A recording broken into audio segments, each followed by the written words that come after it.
नमस्कार, न्यूज मराठी 24/7च्या बातमी महाराष्ट्राचे मध्ये आपल्या सगळ्यांचं स्वागत। पाहूया महाराष्ट्रातील काही महत्त्वाच्या बातम्या।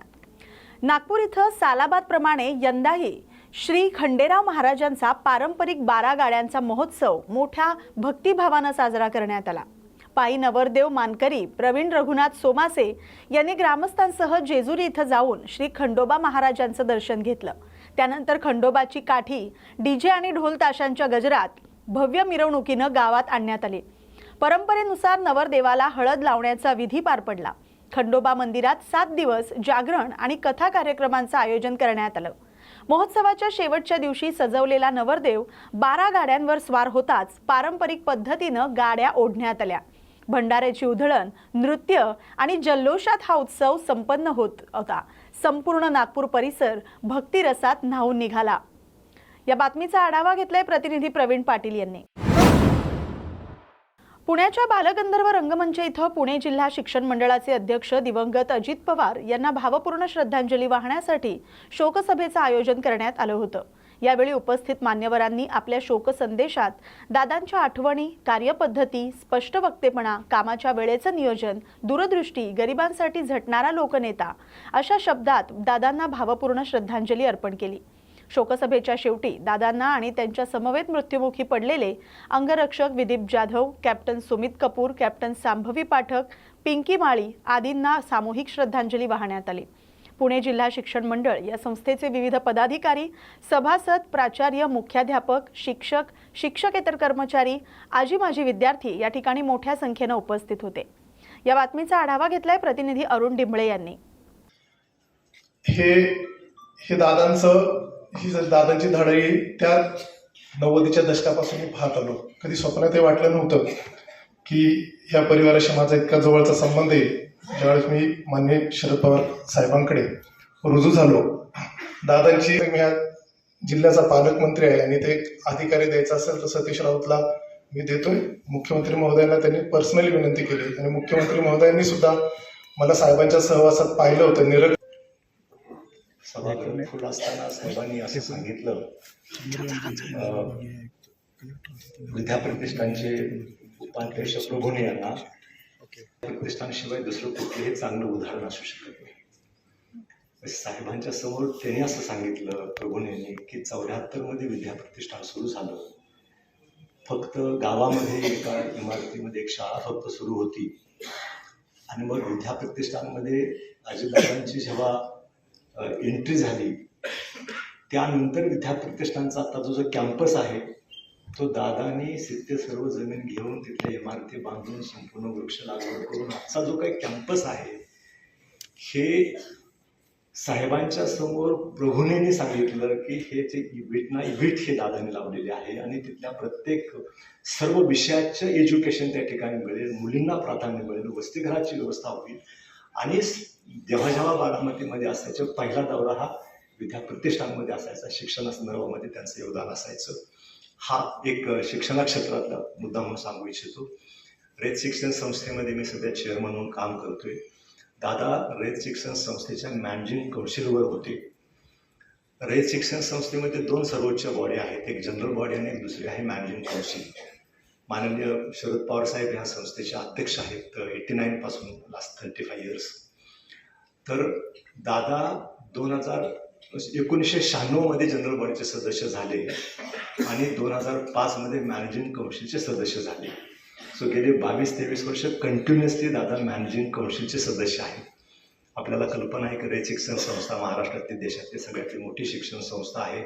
मॅनेजिंग काउन्सिलमध्ये आणखी जनरल बॉडीमध्ये जे निर्णय प्रक्रिया होती आणि संस्थेचे असं गेलो असताना ताई कशा आला, किती वाजता निघाला?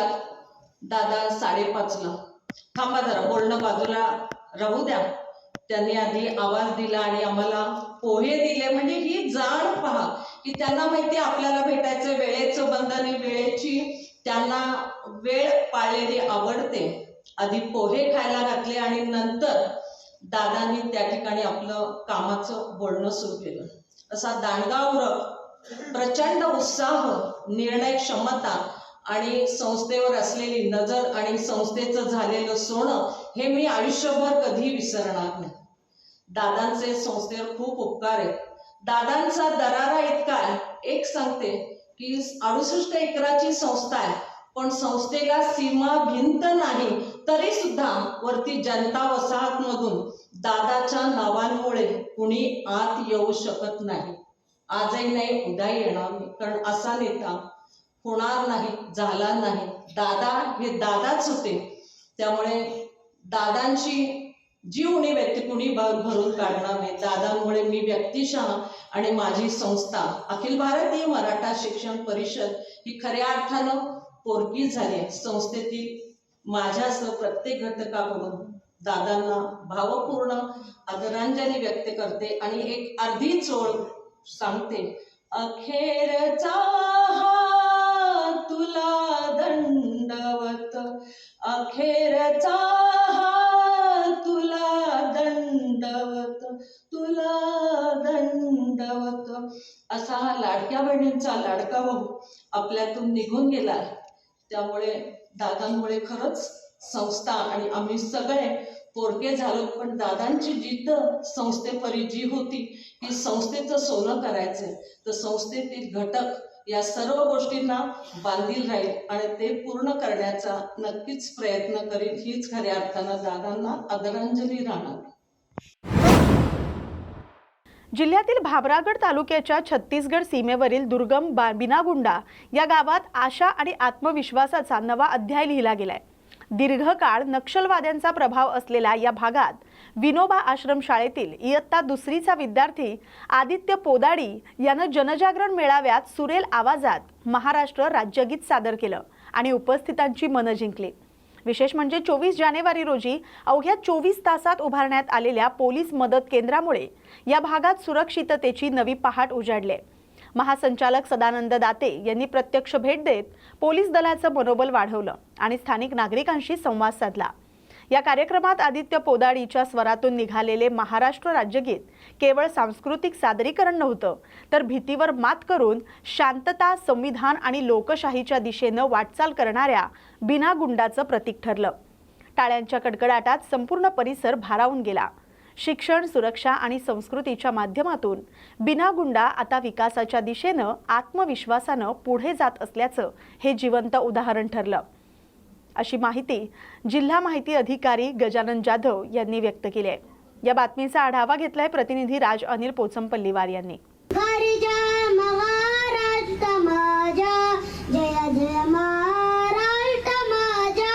गारीजा महाराष्ट्र माझा, गीती नामा तुझी मोरी, घर घरणाऱ्या नभा आसमानाच्या सुलतानीला, जबाबदेची जिबा सह्याद्रीच्या सिंहा गर्जत शिवशंभूराजा, धरी धरी तुना माद गुंदला महाराष्ट्र माझा, जय जय महाराष्ट्र माझा, गारीजा महाराष्ट्र माझा कार्या. मंगळूरपीर तालुक्यातील वनोजा समुद्री टोलनाका रोडवर अवैधरित्या गोवंश वाहतूक करणारी पिकअप गाडी मंगळूरपीर पोलिसांनी आणि बजरंग दलाच्या कार्यकर्त्यांनी संयुक्त कारवाईत पकडली. या कारवाईत गायी आणि बैल अशी एकूण 10 जनावरं जिवंत अवस्थेत सुरक्षित करण्यात आली. ही कारवाई मंगळवारी करण्यात आली. गोपनीय माहितीच्या आधारे पोलिसांनी सापळा रचून महिंद्रा पिकअप थांबवली. तपासणी दरम्यान जनावरं निर्दयपणे कोंबलेली आढळली.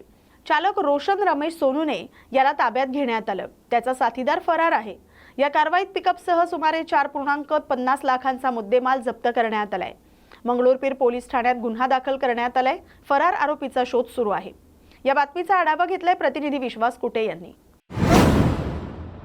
ठाणे जिल्हा परिषद निवडणूक लांबणीवर पडली असली तरी कार्यकर्त्यांनी सतर्क राहून आगामी जिल्हा परिषद, पंचायत समिती आणि ग्रामपंचायत निवडणुकीसाठी तयारी करावी, असं आवाहन माजी केंद्रीय राज्यमंत्री कपिल पाटील यांनी भाजप कार्यकर्त्यांना केलंय.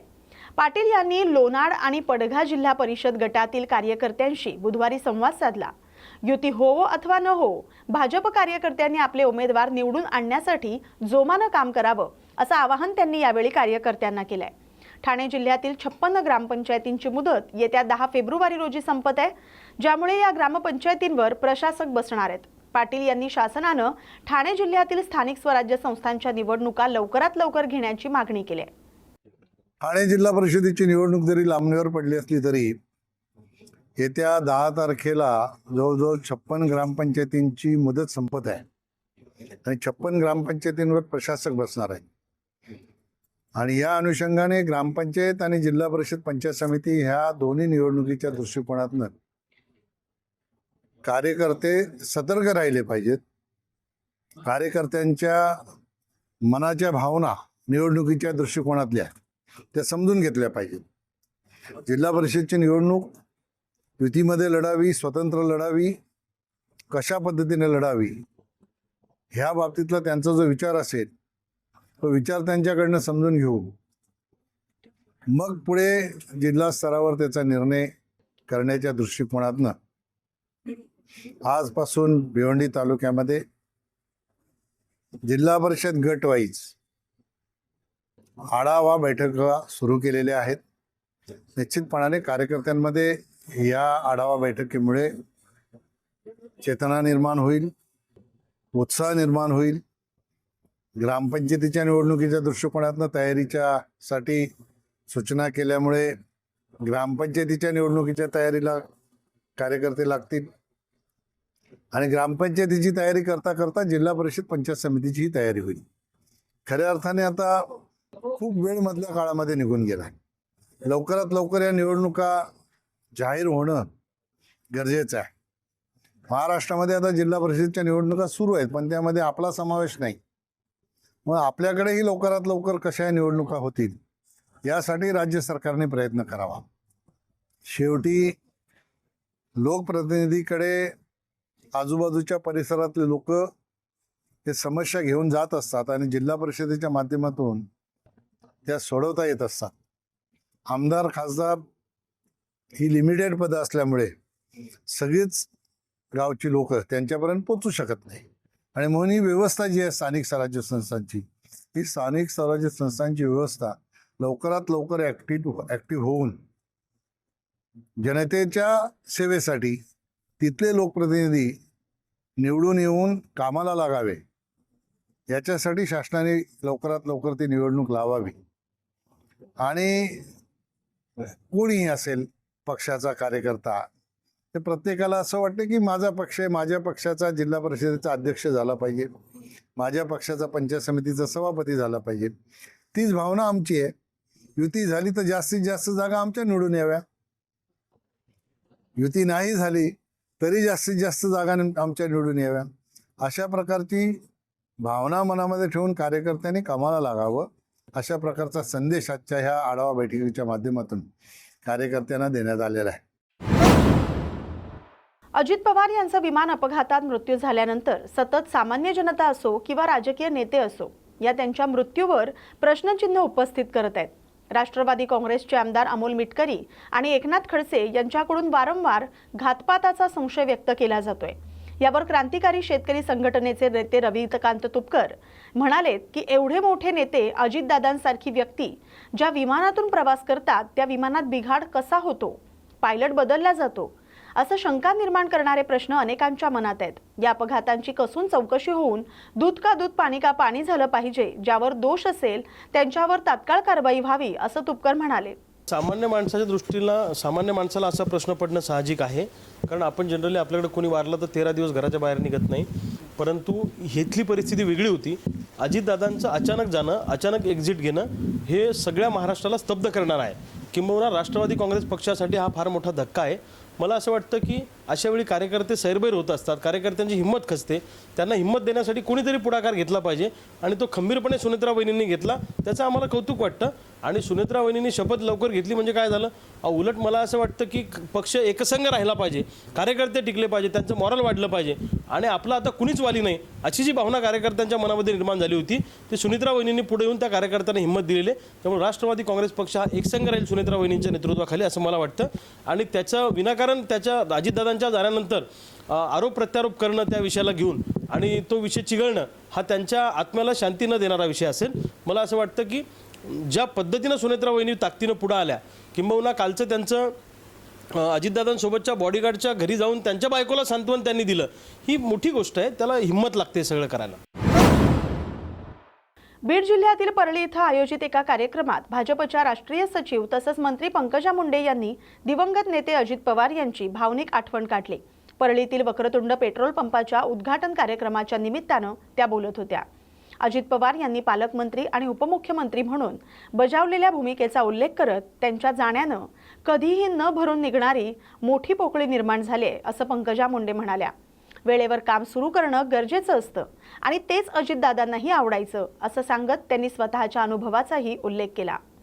सूर्यभान भाऊंच्या आग्रहामुळे मी काल म्हटले होते 10:30, पण मी त्याला म्हटलं 11:15 करा.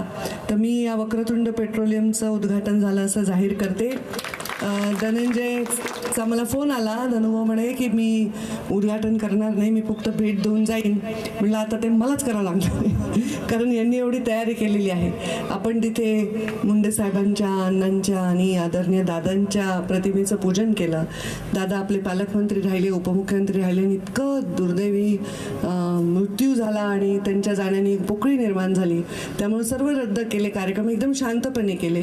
पण आता काही गोष्टी वेळेवर सुरू करणं भाग आहे आणि तेच योग्य आहे, कारण दादांनाही तसंच आवडत होतं. तर मी पण कामाला लागले कार्यकर्त्यांसाठी. काल माझं हेलिकॉप्टर गडबडलं होतं तरी पण प्रचार मी कॅन्सल नाही केला. मी गेले, सगळ्या कार्यकर्त्यांच्यासाठी सभा घेतल्या. गेले 2 दिवस झाले, 2 दिवसात मी जवळपास 10-11 सभा घेतल्या. आणि हे काम आपल्याला करावं लागतं, अविरत काम करावं लागतं. तर वक्रतुंड नावच दिलं आहे तुम्ही, ते गणपतीचं नाव आहे आणि त्यामुळे गणपती हे प्रथम पूज्य आहे. काय झालं तुला हसायला लक्ष्मीकांत, इतकं का हसलास?